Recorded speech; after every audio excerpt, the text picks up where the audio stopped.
사랑의 지성소에 들어가 보좌해요.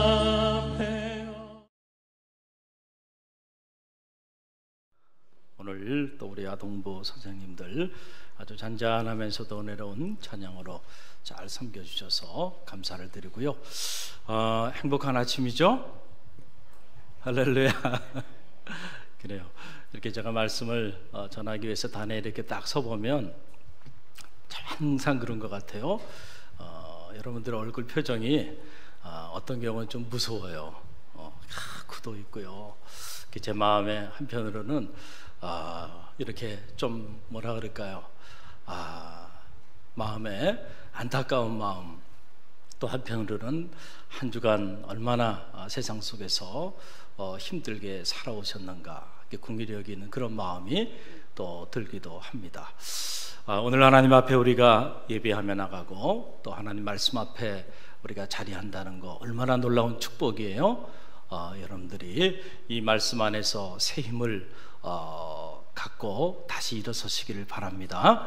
우리 옆에 있는 분들 바라보면서 인사하는데 이렇게 고백했으면 좋겠어요. 당신은 소중한 사람입니다. 우리 옆 사람 보면서 당신은 소중한 사람입니다.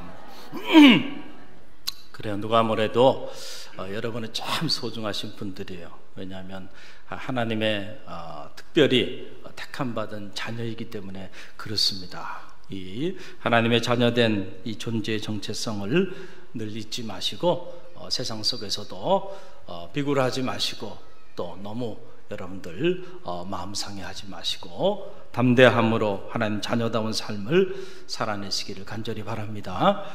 오늘 이 마음의 꽃단장이라고 하는 영적 주제를 가지고 잠시 말씀을 나누기를 원합니다. 오늘 말씀이 기록되어 있는 이 베드로 전서는 사도 베드로가 이제 박해로 인해서 사람들이 예루살렘을 뒤로하고 흩어지게 되거든요. 디아스포라가 되는 것이죠. 그래서 흩어진 소아시아 5 지방에 거하고 있는 성도들을 향하여 선포한 그런 메시지예요. 오늘 말씀의 요지는 간단합니다. 행복한 가정, 우리 교회가 꿈꾸고 있는 그런 주제이기도 하죠. 행복한 가정, 행복한 교회. 행복한 가정이 없는데 행복한 교회가 있을 수 있겠는가? 불가능한 일이죠. 성도들의 가정이 행복해야 합니다. 할렐루야. 그래야 그 동력이 교회를 또 행복하게 만들어 나가게 되는 것이죠. 자, 사도 베드로가 행복한 가정을 위해서 믿음의 제안을 하는 거예요. 어떤 제안을 하냐면 아내에게 하는 이야기입니다. 아내가 남편 앞에서 행복한 가정을 이루기 위해서는 꽃단장을 잘 해야 한다라고 하는 그러한 메시지입니다. 자, 꽃단장을 잘해라. 그러니까는 우리가 생각하기에 고급 미용실에 가서 머리 손질을 잘하고 또 좋은 스킨샵에 가서 피부 관리도 잘하고 그리고 온몸에 남들이 인정해주는 명품으로 두르고 뭐 그렇게 하라고 하는 그런 이야기가 아닙니다. 오늘 이 베드로 전서가 말하는 이 꽃단장은 외모의 꾸밈에 있지 않다라고 하는 거죠. 바로 속에 숨어있는 또 다른 내면의 내면의 나를 잘 꾸미라라고 하는 그런 이야기인데 사실 이 말씀은 단지 여성인 아내들에게만 한 말씀은 아니죠. 우리가 영적으로 보면 우리는 다 신부죠. 신랑 되신 주님을 맞이해야 하는 신부예요. 신부된 우리가 주님 앞에서 또 하나님의 교회 앞에서 우리에게 주어진 이 짧은 믿음의 길을 걸어가면서 우리가 영적인 꽃단장을 잘 해야만 된다라고 하는 그런 이야기죠. 어떻게 꽃단장을 잘 해야 할 것인가? 오늘 우리가 잠깐 생각해 보길 원하는데요. 지금은 사실은 제가 가가호호 이렇게 대신방을 다 하지를 못하죠. 그렇게 하게 되면은 1년 내내 제가 신방만 해야 합니다.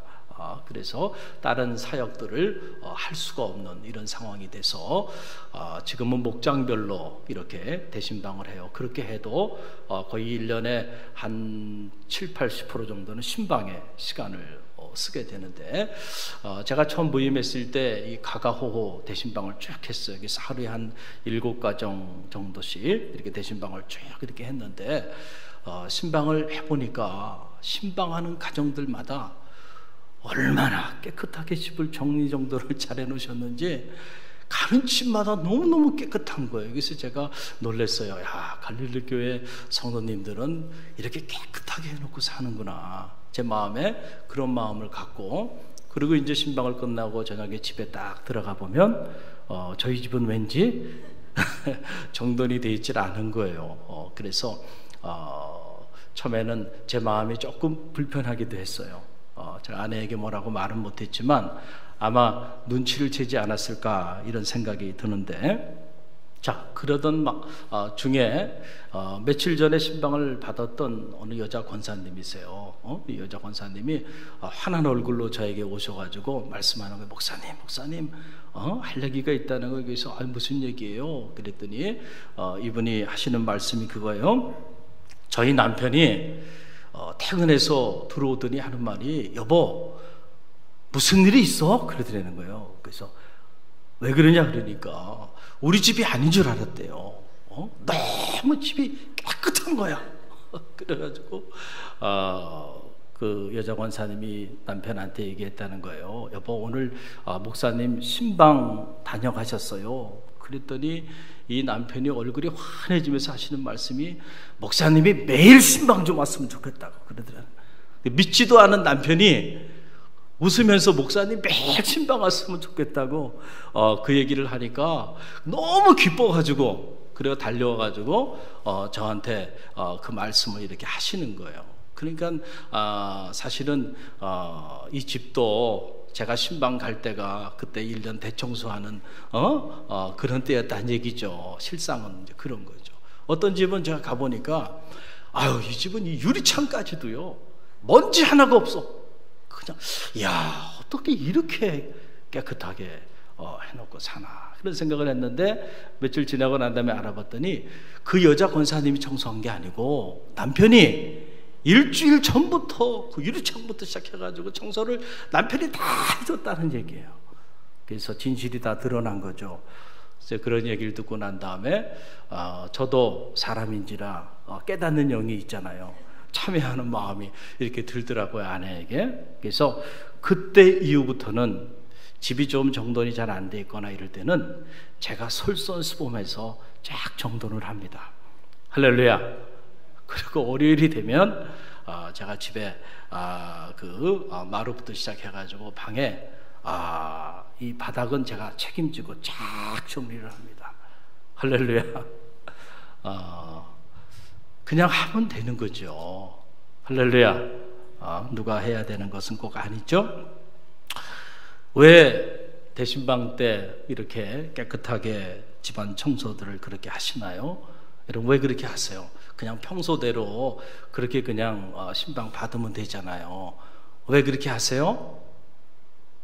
목사님이 오셔서 보시니까. 그래요, 안 그래요? 그렇잖아요. 목사님 오셔서 눈으로 보시니까. 그래서 여러분들이 그렇게 깨끗하게 청소하시는 거잖아요. 제가 눈으로 볼 수 없다고 한다면 여러분 그렇게 청소하시겠어요? 아니죠. 평소대로 신방을 받으실 거예요. 그렇죠? 그래서 가만히 보면은 우리가 사람들의 눈에 보이는 것, 이런 것들은 우리가 잘 관리하면서 이렇게 살아가요. 그러나 눈에 보이지 않는 그 부분은요, 우리도 모르는 사이에 방치시켜 놓는 경향이 있어요. 제가 체크해 보진 않았지만 군대에서 내무반 검열하듯이 만약에 대신방을 가가지고요, 겉으로 보니까 깨끗해, 뭐 유리창까지도 깨끗한데 그런데 눈에 보이지 않는 그 은밀한 부분을 제가 체크해 보면 어떨까요? 예를 들어서 장롱 및 침대 및 소파 및 싱크대 및 이런데 아마 제가 손을 넣어서 한번 싹 체크해 보면 어떨까요? 거기는 아마 먼지가 뽀얗게 자리하고 있지 않겠나 싶어요. 거기는 왜 청소 안 하세요? 눈에 보이지 않기 때문에 그렇다라고 하는 사실이죠. 자, 그래서 우리 외모도 보게 되면 신체 중에서도 가장 신경 쓰면서 관리하는 것이 어딘가요? 얼굴이죠. 얼굴이요. 왜냐하면 사람들이 가장 많이 보니까 그래. 그러니까 그것을 더 신경을 쓰며 관리하는 거예요.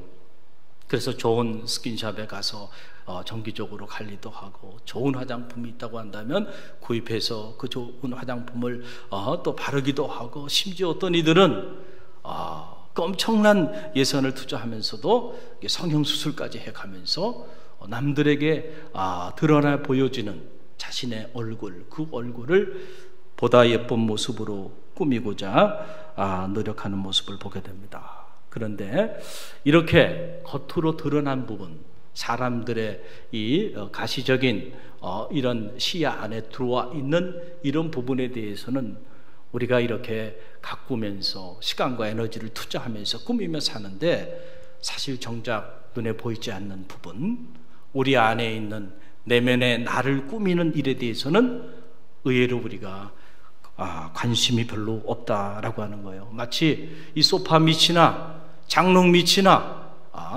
또 이 싱크대 밑처럼 그렇게 우리 안에 있는 우리 안에 있는 내면의 또 다른 나에 대해서는 별로 관리하지도 않고 관심도 갖지 않고 그냥 방치시켜 버리며 사는 것이 오늘 우리의 삶의 자리다라고 하는 사실이죠.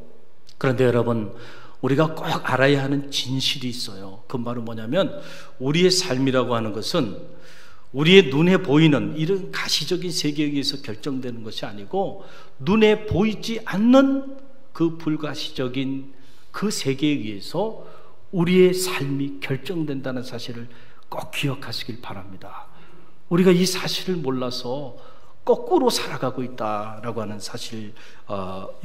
사도 베드로는 일찍이 이 세계를 간파한 거예요. 그래서 사도 베드로가 사람을 두 종류의 사람으로 보는 거예요. 다시 말하면 한 사람 안에 두 종류의 사람이 있다는 거죠. 하나는 겉사람, 겉으로 드러나 보이는 사람이에요. 그러나 이 사람만이 그 사람의 전부가 아니고 속사람이 있다. 다시 말하면 숨어있는 또 다른 사람이 그 사람 안에 자리하고 있다. 그래서 오늘 베드로전서 3장에서 말하는 이 꽃단장은 겉으로 드러난 겉사람을 꽃단장 하라는 얘기가 아니고, 그 사람의 속에 자리하고 있는, 내면에 자리하고 있는 또 다른 사람, 즉 속사람을 꽃단장하라 라고 하는 그런 말씀입니다. 그래서 오늘 본문의 말씀 베드로전서 3장 3절로 4절 말씀 다시 한번 저와 여러분이 함께 읽겠습니다. 너희의 단장은 머리를 꾸미고 금을 차고 아름다운 옷을 입은 외모로 하지 말고, 오직 마음에 숨은 사람을 온유하고 안정한 심령에 썩지 아니할 것으로 하라. 이는 하나님 앞에 값진 것이니라. 하나님 앞에 정말 값진 것이 뭐예요? 오직 마음에 숨은 사람, 마음에 숨어있는 사람이 있다는 거예요. 그 마음에 숨어있는 그 사람을 너희가 잘 꽃단장해라. 그것이 하나님 앞에 진정 값진 것이다. 할렐루야. 여러분, 이 사실을 꼭 잊지 마시기를 바랍니다. 왜 우리 안에 사람들도 보지 않고 내 눈에도 보이지 않는 마음에 숨어있는 이 사람을 우리가 꽃단장을 해야 할까요? 그리고 왜 이것이 하나님 앞에 값진 일이 될까요? 두 가지 이유 때문에 그렇습니다. 하나는 바로 뭐냐면, 하나님은 우리의 생각과는 다르게 우리의 외모를 보지 아니하시고 우리의 마음의 중심을 감찰하시는 분이시기 때문에 그렇습니다. 할렐루야. 여러분들 정말로 그렇게 믿습니까? 그러면 하나님이 우리의 외모를 보지 아니하시고 우리의 마음의 중심을 늘 보시고 그 마음의 중심에 관심이 하나님이 많으세요. 그렇다고 한다면 여러분들이 하나님 앞에 코람되어 하나님 앞에 서는 거잖아요. 믿음의 길이라고 하는 것은. 그렇다고 한다면 왜 하나님이 보시는 그것에 대해서는 관심이 없나요? 그 하나님이 보시는 그 여러분의 마음의 정원을 가꾸는 일에 대해서는, 외모를 가꾸는 일만큼 그렇게 시간과 에너지를 투자하지 않나요? 이유는 둘일 거예요. 하나는 하나님의 존재를 인식하지 않고 산다는 거, 다시 말하면 하나님이 살아계시다고 하는 사실 자체를 인정하지 않는, 겉으로는 믿음의 길을 걸어가는 것 같지만 실상은 전혀 믿음의 사람이 아니라고 하는 사실이죠. 왜냐하면 하나님을 의식하지 않고 살기 때문에 그렇다는 거죠. 목사님을 의식해서 집안 대청소를 하는 열정이라면 여러분들이 지금 하나님이 여러분의 외모가 아니고 하나님은 여러분의 마음의 중심에 관심이 있고 그 마음의 중심을 하나님은 들여다보고 계시고 우리의 머리털, 우리는 알지 못하지만 하나님은 우리의 머리털까지도 세심받으신다고 말씀하셨잖아요. 자, 그러면 그 하나님 앞에 우리가 서면서 왜 우리의 마음을 가꾸는 일에 대해서는 우리가 관심을 갖지 않고 사나요? 이것을 우리가 믿음의 삶을 살아가는 하나님의 현존 앞에 서 있는 성도의 삶이라고 말할 수 있을까라고 하는 사실이죠. 실상입니다, 이게. 자, 그래서 여러분 보세요. 신명기 10장 16절로 17절 말씀 보게 되면 너희가 행복하게 살기 위해서 하나님의 말씀과 규례를 지키라 라고 하는 말씀을 선포한 이후에 어떤 말씀을 선포하냐 하면 신명기 10장 16절에서 17절의 말씀입니다. 함께 읽어봅니다. 그러므로 너희는 마음의 할례를 행하고 다시는 목을 곧게 하지 말라. 너희 하나님 여호와는 신 가운데 신이시며 주 가운데 주시며 크고 능하시며 두려우신 하나님이시라. 사람을 외모로 보지 아니하시며 뇌물을 받지 아니하시고 그랬어요. 할렐루야. 할례를 해야 하는데 그 할례를 육체에 하지 말라는 거예요. 육체의 할례가 아니고 진정한 할례는 마음의 할례라는 거예요. 마음을 거룩하게 할례하라는 거죠. 하나님의 택함 받은 하나님의 자녀다웠게 너의 마음을 할례하라. 왜냐하면 하나님은 우리의 외모를 보지 아니하신다. 우리의 겉모습을 보지 않는다는 거예요. 할렐루야. 대신에 하나님이 관심이 있는 것은 우리의 마음을 보니까 너희가 정말 행복한 삶을 살기 위해서는, 너희가 정말로 신명기의 축복을 누리는 삶을 살기 위해서는 내 마음을 할례하라는 거예요. 그 마음에 교만한 마음을 갖지 말고 목이 곧은 마음으로 내 마음을 회파시키지 말고 그 마음을 할례함으로 겸손히 거룩히 성결되게 잘 가꾸고 구별하라라고 하는 그런 말씀이죠. 여러분, 그래서 예수의 행복론, 행복에 이르는 길, 제 책에서도 제가 그런 얘기를 했죠. 예수님께서 이 산상수훈, 복음의 핵심이죠. 핵심 중에 핵심인 이 산상수훈의 메시지를 선포하시면서 주님께서 하신 말씀이 뭡니까? 마음이 청결한 자는 행복하다. 저가 하나님을 볼 것이다. 할렐루야. 카타로스, 마음이 청결한 자가 하나님을 볼 거라는 거예요. 우리가 여러분 신앙생활 하면서도 마음에 시기심이 있고 마음에 질투심이 가득하고 그리고 마음속에 교만한 마음, 분내는 마음, 그리고 탐욕, 욕망, 육체의 욕망, 왜곡된 이런 것들로 우리의 마음이 그냥 가득하다고 한다면 죄송하지만 여러분은 죽을 때까지 하나님을 경험하지 못할 거예요. 아무리 여러분들이 그래서 평생을 신앙생활해도요, 죄송하지만 하나님을 경험하는 그런 능력이 있는 그리스도의 삶을 살 길이 없을 거예요. 왜냐하면 하나님의 말씀이 진리이기 때문에 그래요. 그런 마음의 자리 가운데 있는 자들은 결코 하나님을 보지 못할 것이다. 주님의 말씀입니다. 주님의 말씀이 거짓일까요? 아니잖아요. 그러니까 우리가 정말 하나님을 경험하는 능력 있는 그리스도인의 삶을 살길 원한다고 한다면 오늘 우리가 관심을 가지고 오늘 우리가 꽃단장을 하며 시간과 에너지와 물질을 투자하면서 가꿔야 할 것은 우리의 외모가 아니고 우리의 뭐예요? 마음이에요. 마음을 가꿔야 돼. 세상의 잘못된 신화에 여러분 노예가 되지 마세요. 세상 사람들은 여러분 외모 지상주의 아닙니까? 외모가 중요하죠. 그러나 하나님은 우리에게 전혀 다른 말씀을 하시는 거죠. 주님도 우리가 정말로 행복한 삶을 살기 위해서는 청결한 마음을 가져라. 그때 비로소 하나님을 보게 될 것이다. 할렐루야. 하나님께서 우리 가운데 주시는 진정한 축복, 그 축복은요, 우리 마음에 온갖 왜곡된 욕심과 탐욕과 이런 마음으로 가득한 마음을 품고는요 결코 하나님의 축복을 누릴 수가 없습니다. 여러분, 주님께서 우리에게 주시는 축복은 청결한 마음을 가질 때 비로소 그 마음의 자리에 임하게 되는 은총임을 여러분 기억하시길 바랍니다. 그래서 여러분들이 이제 주일마다 예배의 자리에 나오잖아요. 신령과 진리로 드려지는 예배, 아름다운 찬양이 있고 화려한 교회 건물이 있고 성도들의 그러한 빛나는 모습들이 자리한 그런 모습이 신령과 진리로 드려지는 예배가 아니고요, 정말로 하나님이 기뻐하시는 예배는 마음으로 드리는 예배입니다. 할렐루야. 그 마음이 하나님에 대한 그 은혜에 대한 감사, 예배는 하나님의 은혜에 대한 감사의 고백이죠. 그러니까 여러분의 마음의 자리에 그 하나님의 은혜에 대한 감사와 감격으로 가득 찰 때 그 예배가 정말 하나님 기뻐하시는 신령과 진리로 드려지는 예배예요. 하나님을 경배하고 예배하며 나왔다고 하면서 여러분의 마음에 그 은혜에 대한 감사가 실종되어 있다고 한다면 하나님도 부담스러워하실 거예요. 저는 바라기는, 그래서 우리가 주일을 맞이하면서 예배 자리 나올 때 어떤 일이든 가만히 보면 그 손동작, 다시 말하면 그 일을 하기 전에 그 예비 동작이라는 게 참 중요해요. 어떤 예비 동작을 했는가를 보면 그 사람이 어떤 삶을 살고 어떤 결과를 가져올지 예측이 가능하잖아요. 하나님 앞에 예배하기 위하여 여러분들이 이렇게 나오기 전에 예비 동작이 그래서 필요한 거예요. 자, 그 예비 동작이 뭐가 돼야 될까요?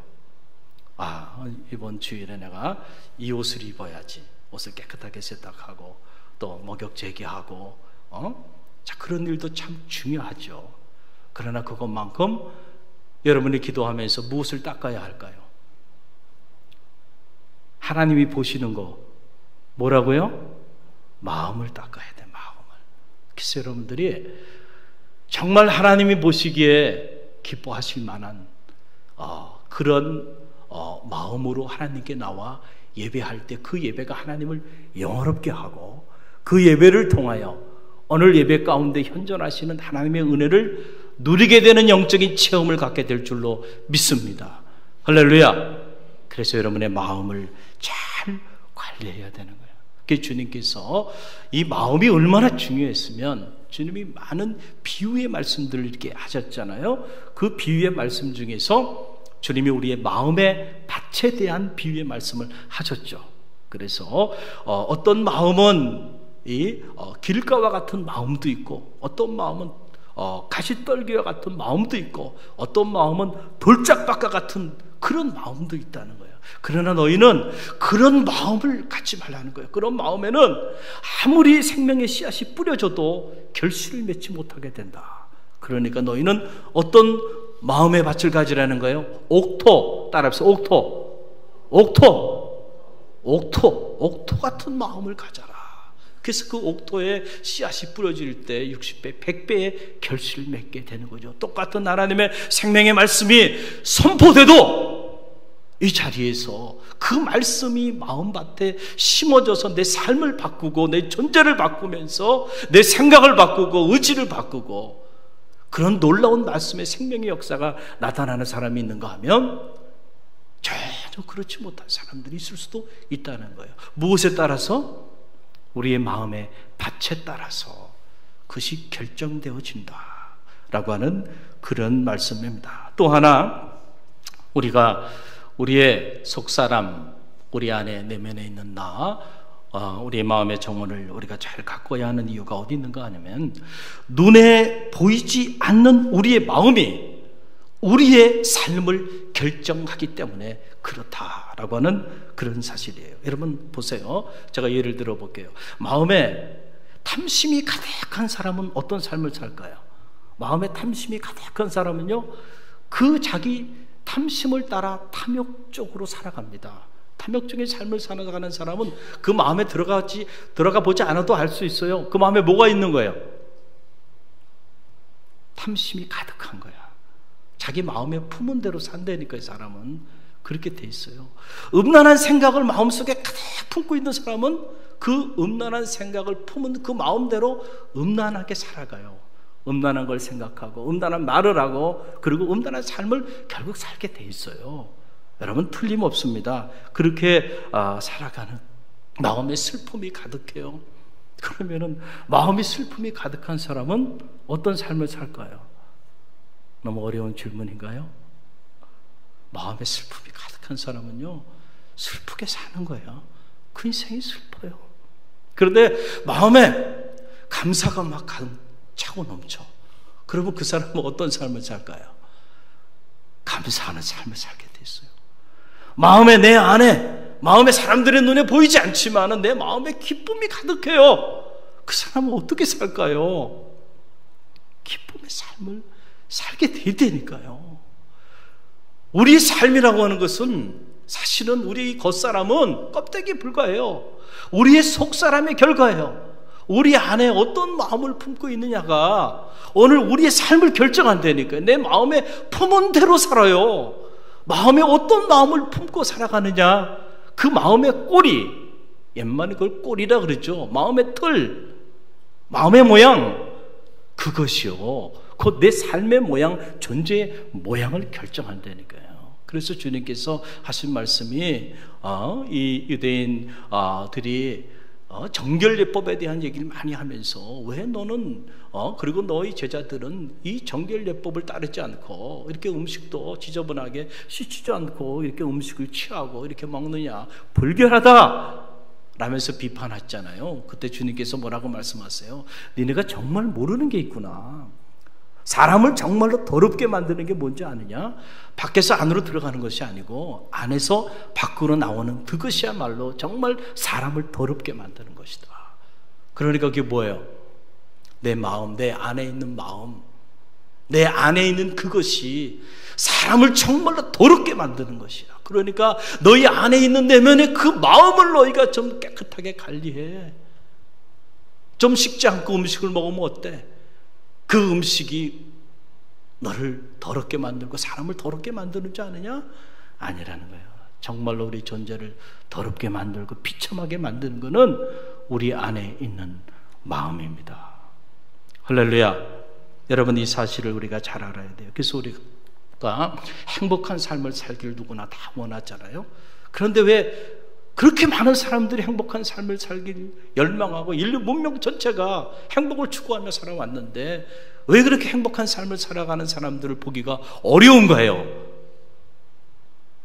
정말로 행복한 삶을 살려면 행복한 마음의 정원을 가꿔야 하는데 사람들은 그것이 아니에요. 더 큰 집에 살고 더 좋은 집에 더 좋은 스펙을 얻으면 자꾸 겉사람에 관심이 많은 거예요.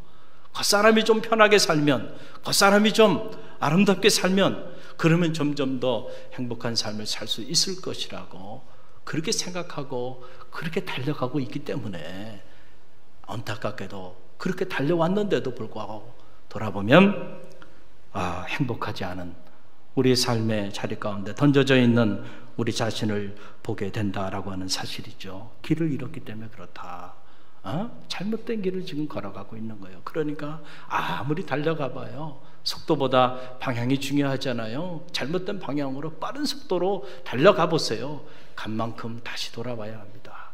중요한 건 방향인데 우리가 뭘 가꾸며 살아야 할까요?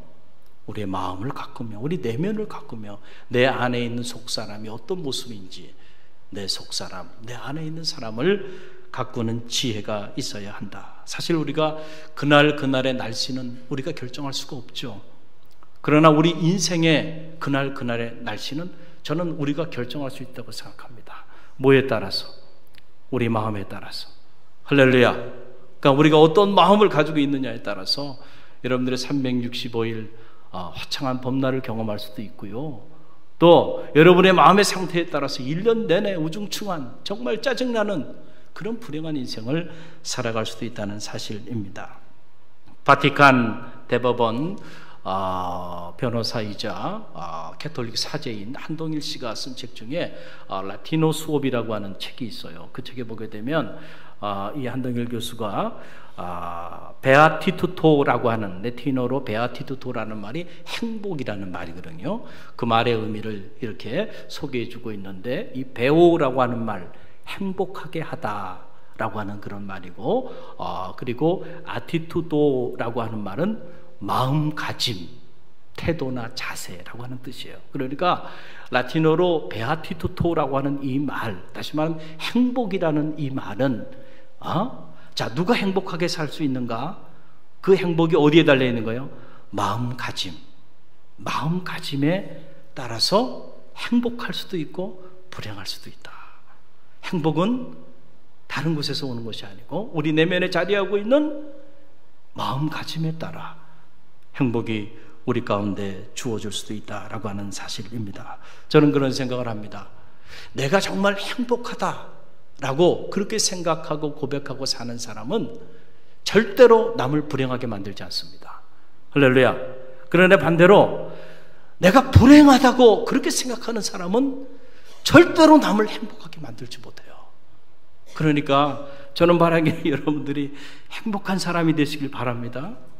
그것이 여러분의 마음 속에서부터, 누구의 강요에 의해서가 아니고 여러분의 내면 안에서 그 행복의 그 존재의 아름다운 향기가 그냥 흘러나오게 되기를 주님의 이름으로 간절히 축원드립니다. 그래서 예수님께서 이 복음의 첫 문을 여시면서 이 산상수훈 메시지를 통해서 마태복음 5장 3절 말씀, 마음의 중요성, 마음이라는 게 얼마나 중요한가라고 하는 것을 설포해 주셨는데, 저의 번역으로 제가 소개해 드리면, 마음이 가난한 자는 행복하다, 하나님의 나라가 그들의 것이다 그랬어요. 이것이 예수님께서 첫 번째 직접 설교하신 산상수훈의 첫 번째 메시지예요. 이 메시지에 무엇이 등장해요? 마음이 중요하다는 거예요. 마음이 가난한 자가 행복하다, 하나님의 나라가 그들의 것이다. 하나님의 나라를 누가 소유할 것이냐? 어떤 사람들 하나님의 나라가 어디 있습니까? 라고 주님께 와서 묻잖아요. 하나님 나라가 어디 있습니까? 그러니까 주님께서 하시는 말씀이 그들을 바라보면서 하나님의 나라는 여기 있다 저기 있다 할 것이 아니요 너희 마음에 있느니라. 할렐루야. 그러니까 이 말씀은 무슨 말씀이에요? 우리가 가난한 마음을 갖게 되면 그때 비로소 하나님의 나라를 소유하게 된다. 그래서 진정한 의미의 행복한 삶을 살아가게 된다는 거잖아요. 하나님 나라를 소유하는 하나님의 자녀가 되길 바랍니다. 그러기 위해서는 여러분의 마음을 관리하세요.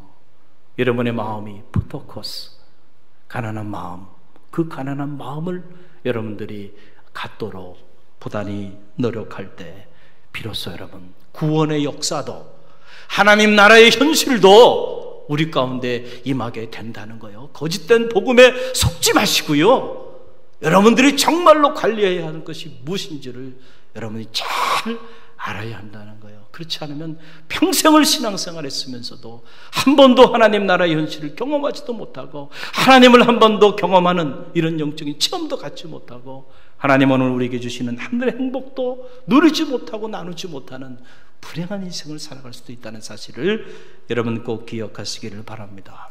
저는 이런 면에서 보면 세상 만사 마음먹기에 달려있다 이런 얘기를 하잖아요. 이런 저작거리의 이런 이야기들이 이런 면에서 보면 저는 진리라고 생각을 합니다. 여러분 똑같은 풀을 먹어도요, 뱀은 독을 만들어내요. 그러나 젖소는 우유를 만듭니다. 그렇죠? 여러분 틀림이 없죠? 또 똑같은 달을 봐도요, 달을 보면 어떤 사람은 늑대가 되는 사람이 있는가 하면 어떤 사람은 이태백이 되는 사람이 있는 거예요. 똑같은 고난을 당해도요, 어떤 사람은 그 고난 때문에 시인이 되는 사람이 있는가 하면 어떤 사람은 그 고난 때문에 폐인이 되는 사람이 있어요. 자, 무엇에 따라서 달라지는 거예요? 마음의 상태. 지금 내 마음의 상태가 어떤 상태에 있느냐에 따라서요, 우리의 인생은 이렇게 달라지는 거예요. 우리의 외적인 조건이나 환경이 우리의 인생을 결정하는 것이 아니고 정말로 우리의 삶을 결정하는 것은 to have가 아니에요. to be. 우리 존재인데 그 존재는 바로 우리 내면 안에 있는 우리 겉사람이 아니고 우리 속에 있는 우리 속사람, 바로 내 마음의 자리에 따라서 우리의 존재가 결정되고요, 그것이 우리의 삶을 만들어 간다는 거예요. 자, 마음이 중요해요, 중요하지 않아요? 중요하죠. 제가 이렇게 짧은 시간이니까 짧게 말씀을 드리는 거예요. 이 짧은 40분 안에 말씀을 드리기 때문에 여기까지만 말씀을 드리는데요. 자, 여기까지만 얘기를 들어도 마음이 중요하다는 사실을 여러분들이 인정하시죠? 할렐루야. 어떻게 우리 내면 안에 있는 우리의 마음을 꽃단장할까? 첫째는 우리 내면 안에 있는, 내 안에 있는 나, 다시 말하면 이 내 안에 있는 나의 이 마음의 정원이 너무너무 중요하다는 이 사실을 진실로 깨닫는 데서부터 저는 시작된다고 생각합니다. 이 사실을 깨닫지 못하면 이것을 가꾸기 위해 노력하지 않아요. 관리하기 위하여 시간과 물질과 에너지를 투자하지 않습니다. 겉으로 보이는 거에만 내가 연연해 가면서 겉으로 보이는 내 외면을 가꾸기에 몸부림치는 거죠. 그래서 내면에 있는 내 마음이 얼마나 중요한가라고 하는 것을 깨닫는 거, 이것이 가장 중요하고, 깨달았으면 이제 이것을 우리가 가꾸기 위해 노력해야죠. 우리 마음이 뜻대로 우리 마음대로 막 쉽게 막 되지 않습니다. 내 마음도 내 뜻대로 잘 안 돼요. 그래서 오랜 동안 공을 들이면서 내 마음을 잘 가꾸고 또 관리해야 되는 거예요. 그럴 때 비로소 내 마음이 빛나는 그런 마음을 갖게 되는 거죠. 여러분, 아무리 아름다운 정원도요, 한 3개월만 가꾸지 않고 그냥 방치시켜 놔보세요. 정글이 되고 말 겁니다. 잡초가 막 나오고요. 가꾸지 않으면 소용이 없어요. 하나님이 여러분을 부르시고 택하셔서 존귀한 자로 세워주셨지만, 그러나 여러분이 여러분의 인생을 가꾸지 않고 살아간다고 한다면, 그러면 여러분의 인생은 정원이 아니라 정글이 되고 만다니까요. 그러니까 그것을 가꾸는 그 책임은 누구에게 있어요? 그것도 하나님의 책임인가요? 아니에요. 그거는 우리의 책임이에요. 할렐루야. 우리가 가꿔야 하는 것입니다. 할렐루야. 마음의 정원 하나님이 주셨어요.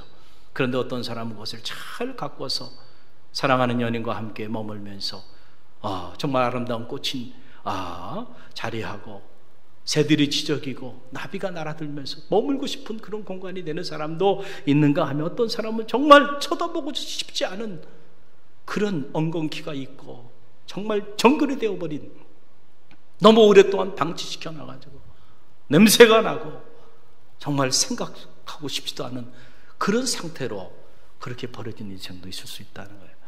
그 책임은 누구에게 있어요? 바로 저와 여러분에게 있는 거예요. 잘 가꾸시는 지혜가 있기를 바랍니다. 내 마음이 정글인데 어떻게 아름다운 정원 같은 삶을 살 수 있을까요? 불가능한 일입니다. 여러분, 옛날에 학식과 덕을 겸비한 큰 스승이 한 분 계셨어요. 그래서 젊은이들이 이분 밑에서 배우고 싶은 거예요. 이분의 제자가 되고 싶은 거예요. 그래서 두 청년이 이 큰 스승을 찾아갔어요. 저희가 당신의 제자가 되고 싶습니다. 저희를 좀 받아주세요. 그랬어요. 그랬더니 이 큰 스승이 두 청년을 불러서 하는 말이, 얘기하는 거예요. 그래, 그렇다고 한다면 내가 시험을 낼 테니까 너희가 이 시험에 통과하면 내 제자로 삼아주마. 그래서 빈 공터를, 똑같은 크기의 빈 공터를 한 청년 또 한 청년 반반씩 딱 나눠줬어요.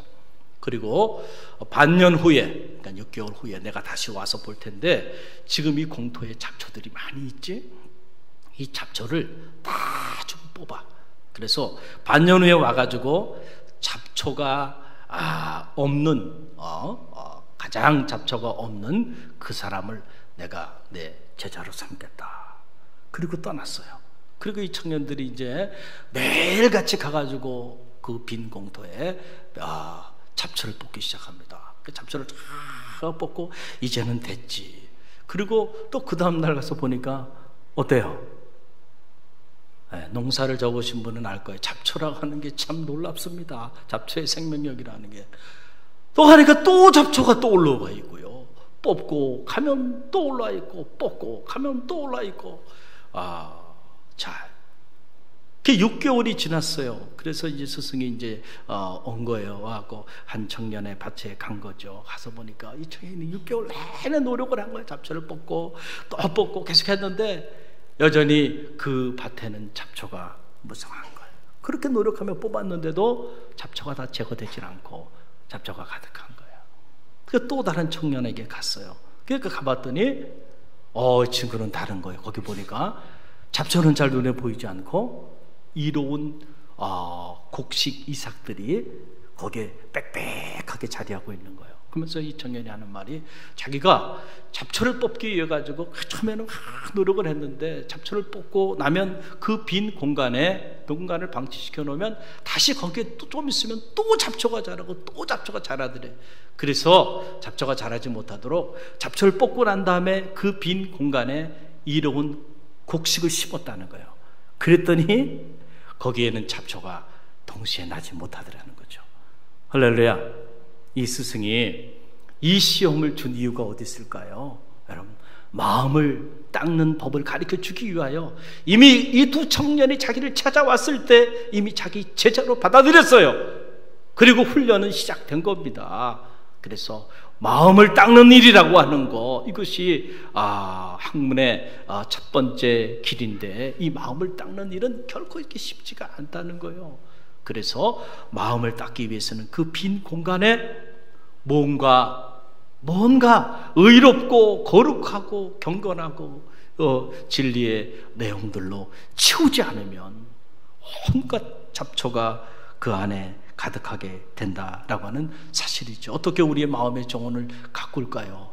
여러분의 마음의 정원을 어떻게 꽃단장할까요? 저는 여러분이 오늘 무엇을 보느냐, 이거 중요하다고 생각합니다. 주로 무엇을 보며 사십니까? 무엇을 듣고 사십니까? 무엇을 읽고 사십니까? 그리고 어떤 사람과 대화를 섞으면서 무슨 말을 하며 주로 삽니까? 인풋이 아웃풋을 결정하는 거예요. 할렐루야. 여러분들이 잡초를 다 뽑는 거, 마음의 잡초를 뽑는 작업, 이거를 기독교에서는 참회 과정이라 그래요. 회심이라고 하는 건 다른 게 아니죠. 참회 과정이죠. 내 안에 있는 이 시기심과 질투심과 분냄과 탐욕과 온갖 왜곡된 이런 마음들, 이 마음의 꼴, 마음의 틀을 바꾸지 않으면은 도저히 나는 행복할 수가 없어요. 불행하게 살게 돼 있어요. 그런데 그걸 어떻게 바꿀까요? 어떻게 바꿀까요?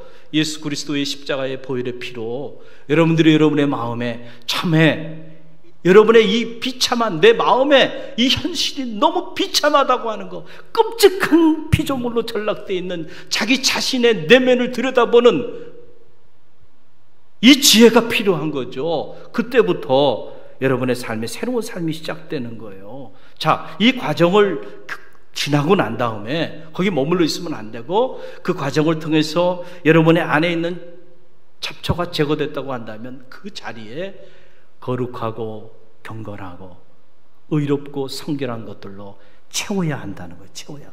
이게 인풋이 아웃풋을 결정하는 거예요. 그런데 우리 안에 온갖 매스미디어를 통해서 온갖 세상의 지저분하고 복잡한 것들을 다 우리 안에 전부 다 인풋을 해버리고, 그리고 우리의 마음의 정원이 아름답고 깨끗하고 거룩하고 하나님 보시기에 값진 모습으로 그렇게 꽃단장하기를 바란다고 한다면 이거는 말이 되지 않는다는 거예요.